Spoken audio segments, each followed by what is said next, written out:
Back bulletin के आगाज में सबसे पहले आपको बताएं कि भारतीय इलेक्शन में हुक्मरान इत्तेहाद नेशनल डेमोक्रेटिक अलायंस को बड़ा सेटबैक। 2/3 अक्सरियत का मोदी का दावा धरे का धरा रह गया।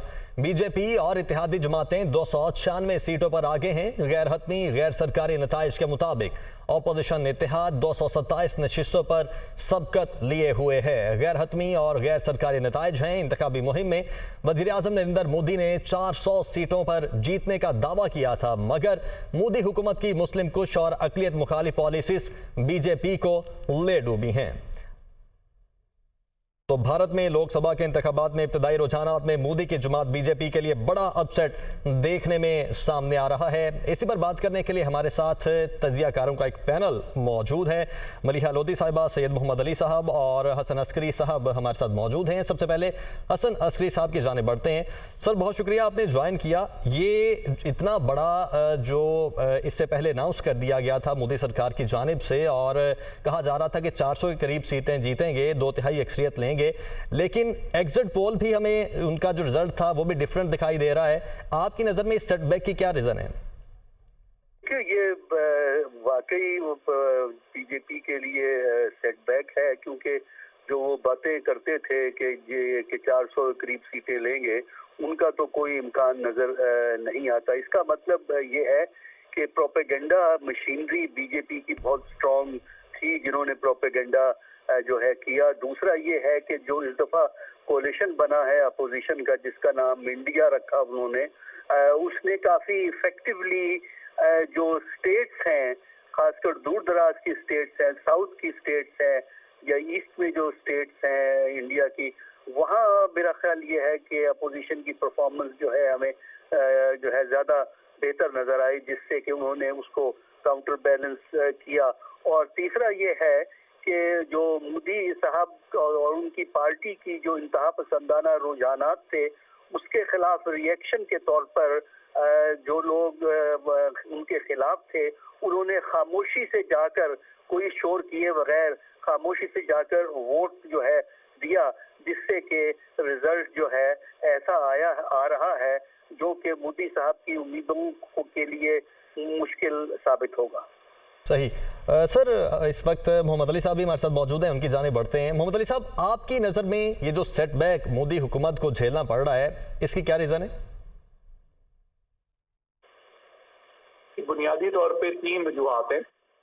नंबर 1 ये कि ऑब्वियसली इनका जो बयानिया था वो बहुत ज़्यादा हिंदुत्व और नफरत और इंटॉलरेंस पर मबनी था, जिसकी वजह से कई जो भारतीय रियासतें हैं उनके अंदर उनकी वो सुनवाई नहीं हुई जो कि वो एक्सपेक्ट कर रहे थे। दूसरी बात ये है कि जो इन्फ्लेशन के मामलात थे उनको भी वो पूरी तरह उस पे काबू पाने में अपने वादों के बावजूद कामयाब नहीं हुए। और तीसरी बात, एम्प्लॉयमेंट भी एक बड़ा इंपॉर्टेंट फैक्टर था।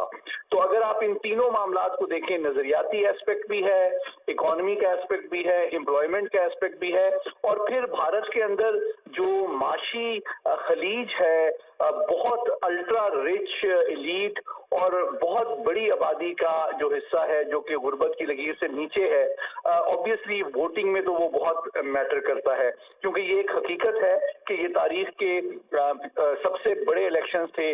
तकरीबन 64 से 65 करोड़ लोगों ने वोट डाला। तो आप देखें कि इसमें एक बड़ी तादाद चूंकि गुर्बत की लकीर से नीचे रहती है, और वो सिर्फ एक नफरत आमेज नजरियाती बयानिए के तहत मुतासिर नहीं हुई, बल्कि उनके जो रियलिस्टिक मसाइल थे गुर्बत के, महंगाई के, बेरोजगारी के, वो रियल इश्यूज थे जिसके ऊपर वो डेफिनेटली बीजेपी उनकी तवक्कुआत पे पूरी नहीं उतरी, जिसकी वजह से कांग्रेस और उनकी कोलिशन पार्टीज ने एक मेजर कमबैक इस दफा किया है। सही। अच्छा, और आपकी नज़र में जो माइनॉरिटीज़ के खिलाफ पॉलिसीज़ थी बीजेपी हुकूमत की, आप मणिपुर कुछ अर्सा पहले वहाँ पर जो कुछ हुआ, इसके अलावा मुसलमानों के खिलाफ जो पॉलिसीज़ हैं, आपकी नज़र में वो किस हद तक मोदी सरकार को यहाँ तक लेके आई हैं?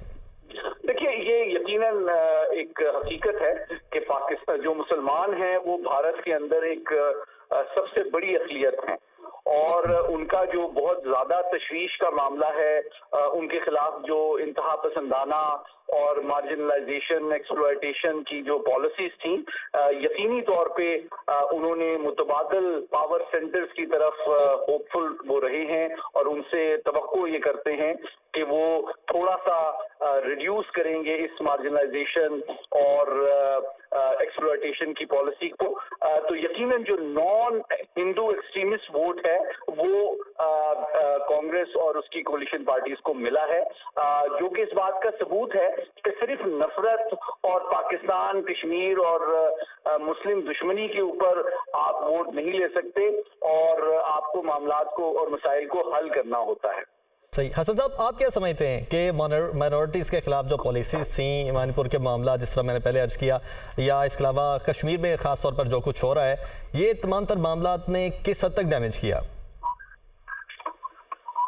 دیکھیے، جو پالیسیز ان کی مائنورٹیز کی طرف رہی ہیں، اس نے ان کی ریپوٹیشن کو اور ان کی سپورٹ کو نقصان پہنچایا ہے، کیونکہ انہوں نے ایک دائیں بازو کی انتہا پسندانہ نیشنلسٹ قسم کا انداز اپنایا، جس کو میڈیا میں تو ہندوستان کے میڈیا میں تو کافی پذیرائی ملی، لیکن چونکہ وہاں کے عام انسان پر، خاص کر جو مائنورٹیز ہیں، ان پہ اس کا منفی اثر ہوا.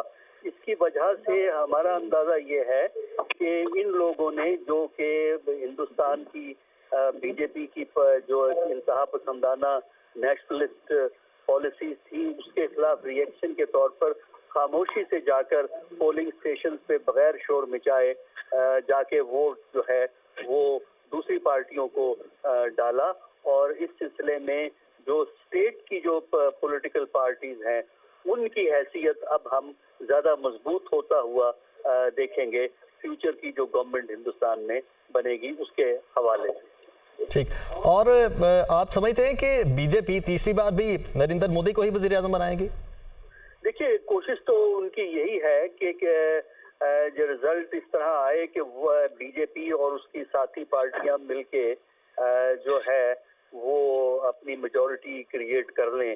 لیکن دوسری طرف جو اپوزیشن ہے، ان کی سیٹیں بھی اتنی ہیں کہ وہ بھی یہ کوشش کریں گے کہ جو ساؤتھ کی اسٹیٹس ہیں یا بنگال ہے، جیسے وہاں اس سائڈ کی جو ایسٹ کی جو اسٹیٹس ہیں، ادھر سے اگر وہ سپورٹ موبلائز کر لیں تو وہ بھی کوشش کریں گے کہ اپنے لیے اکثریت جو ہے قائم کر سکے. لیکن بی جے پی کی طرف سے ان کا کینڈیڈیٹ جو ہے وہ مودی ہی ہوگا، کیونکہ اس کے علاوہ کسی اور شخصیت پر تو ان کا اتنا اتفاق بھی نہیں ہو سکے گا کہ اس قسم کی جو کولیشن گورنمنٹ وہ بنائیں گے اس میں وہ اکٹھا جو ہے وہ رکھ سکے. کیونکہ بی جے پی اب بھی گورنمنٹ پارٹیز میں سب سے بڑی پارٹی کے طور پہ ایمرج کرے گی. صحیح. ملیحہ لودھی صاحبہ بھی ہمارے ساتھ موجود ہیں. ملیحہ لودھی صاحبہ، بہت شکریہ، آپ نے ہمیں جوائن کیا. سب سے پہلے تو یہ ہم جو رزلٹس دیکھ رہے ہیں، آپ ان پر اپنا انالیسز کس طرح سے پیش کریں گی؟ ایک اتنا بڑا جو سیٹ بیک بی جے پی حکومت کو مل رہا ہے. جی، آپ نے بالکل درست فرمایا. یہ بہت ہی بڑا سیٹ بیک تو ضرور ہے بی جے پی کے لیے، اس لیے کہ لگ یہ رہا ہے جو نتائج اب تک آئے ہیں کہ بی جے پی خود سے حکومت نہیں بنا سکے گی، اس کو میجورٹی نہیں ملے گی، اس کو الائنس پارٹنرز کے ساتھ ایک کولیشن گورنمنٹ بنانی پڑے گی. اور پھر یہ کہ جو کانگریس پارٹی کا الائنس ہے جس کا نام انڈیا ہے، انہوں نے توقع سے بہت بہتر پرفارم کیا ہے.